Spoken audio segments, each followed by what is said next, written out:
This is SOW Extra. I'm Theodore Ross, Editor-in-Chief of the Food and Environment Reporting Network.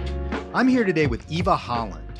Her story, Just How Fragile is Alaska's Food Supply Chain, is about the Alaska Highway, the 2,200-mile-long road connecting the lower 48 states to Alaska through Canada.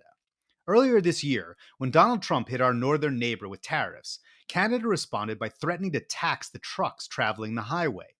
It looked like those taxes could disrupt Alaska's food supply, but it turns out that getting fresh food to Alaska is a bigger problem than any single road or political conflict. Hi, Eva. So glad to have you here at SOW Extra. Thanks for having me. Great. Why don't we just jump right in? Your story. I wanted to hear you tell me about the Alaska Highway. All right. What is it? Why does it matter? How does it relate to food? So the Alaska Highway, was built during the Second World War very rapidly to connect Alaska by road to the rest of the continent because of the Japanese attack on the Aleutian Islands. And so since then, it's become kind of an iconic road trip. It's a tourist draw, but it's also still Alaska's only road lifeline to the lower 48. And so in March, when things were really heated along the Canada-US border, the Premier of British Columbia threatened to throw some tolls on commercial vehicles traveling the highway. And that struck me as something that would affect Alaska's food supply pretty substantially. Just to interrupt here a second. Heated meaning the Trump administration talking about levying massive tariffs on Canada, maybe taking it over as a new state, all of that good stuff. That's the heated That's part. the heated part. Yes, the whole I'm going to obliterate Canada economically and then annex it thing.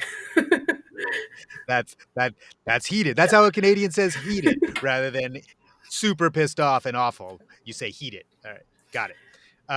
Okay, go ahead. Sorry, I didn't mean to interrupt. Yeah, so that sort of tickled my brain in terms of like, that's like a direct threat to Alaska's food supply, I assume, because while I would have thought dry goods would go by sea to Alaska for reasons of money, I just assumed that anything fresh or perishable was going by road because it's faster.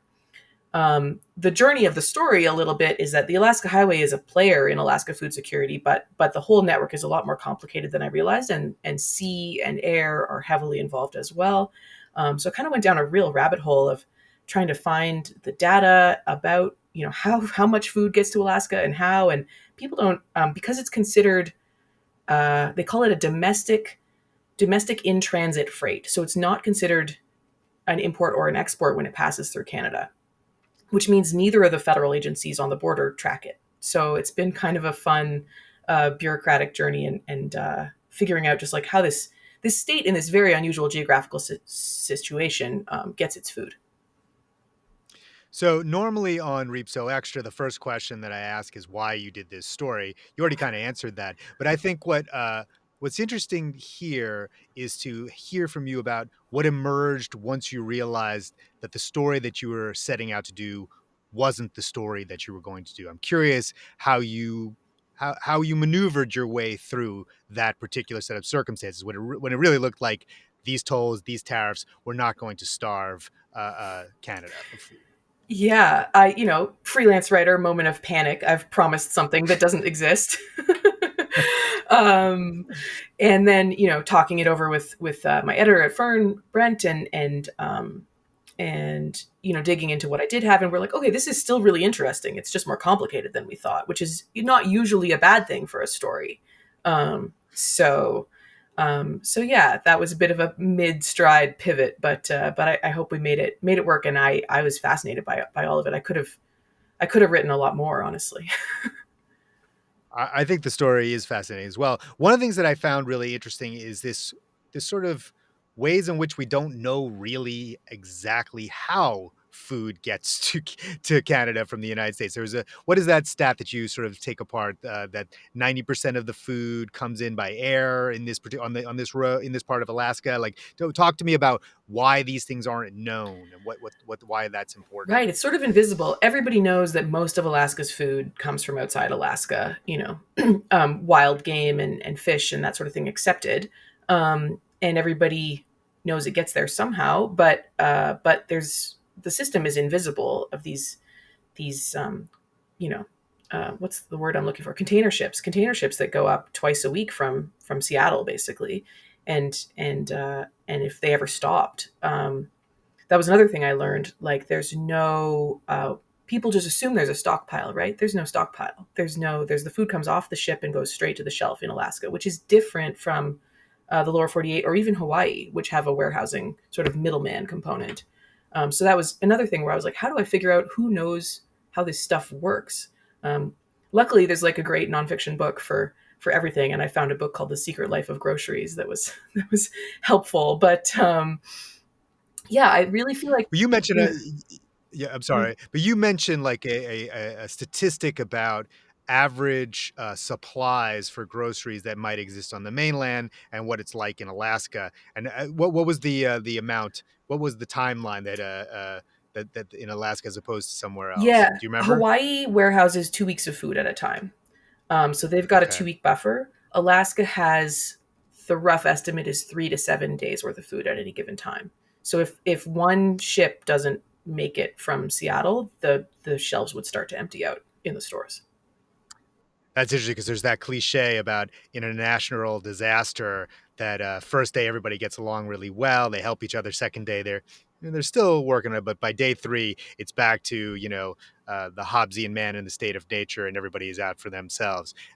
So I guess Alaska is always on the verge of that. Well, this is part of what caught me onto the story is here in the Yukon where I live along the Alaska Highway, we don't have a port, so everything does come up the highway. And when it washed out a few years ago, like things got feral pretty quickly. The milk was gone within hours. People were definitely hoarding. Yeah. So one thing I'm curious about in a story like this is what was the biggest obstacle to your reporting? Even just knowing the questions to ask, I think there's so little of this system that was visible to me at the start that I didn't even really know where to begin. And then finding out that most of the government agencies, which is where I ultimately started, didn't have the information either. So then I'm like cold emailing grocery chain PR reps randomly and being like, how do you get your food to Alaska? And they're ignoring me. And so it took a while to kind of like get my hands around even the shape of the problem to start reporting it out. Was there a break? What was the thing that got you going? Yeah, I found a woman from the Alaska Food Policy Council, and she was like, "Oh, this is what we work on." But I think it was Blue Sky, social media for the win. I sort of put a call out, being like, "I need to talk to somebody who knows about Alaska food supply chain stuff," and they pointed me in the direction of the Alaska Food Policy Council, and then she pointed me in the direction of some real experts who've done detailed reports. One of my sources wrote a report for FEMA on Alaska food security. So, and there's academics working on this stuff as well. So the last question I'd like to ask you is just, what do you think the takeaway of this story is? I mean, obviously it's about the logistics of bringing food to Alaska. In part, it's about the logistics of bringing food to Alaska during the Trump administration. But what else? What do you think the big picture point of this is? I'm going to sound like a soft-hearted nanny state Canadian, but I think the takeaway is infrastructure investments for the public. I think the biggest threats that my reporting showed to the Alaska supply chain is like public stuff falling apart, ports, roads, um, weather stations at airports. And so if Alaska has this reputation as very pull yourself up by your bootstraps, very resourceful, very resilient, and they are. Alaskans are very resilient, but they need shared infrastructure to eat, and governments need to invest in it. Was my takeaway. Yeah, I think that's a good point. I think it also fits into the theme of the issue that we did with High Country News, which is food and power in the West. Uh, the infrastructure is power too, and when that infrastructure is what brings food to your table, you understand how systems get they get created and why they need to be maintained. So I think that is a good takeaway. I think that is the point.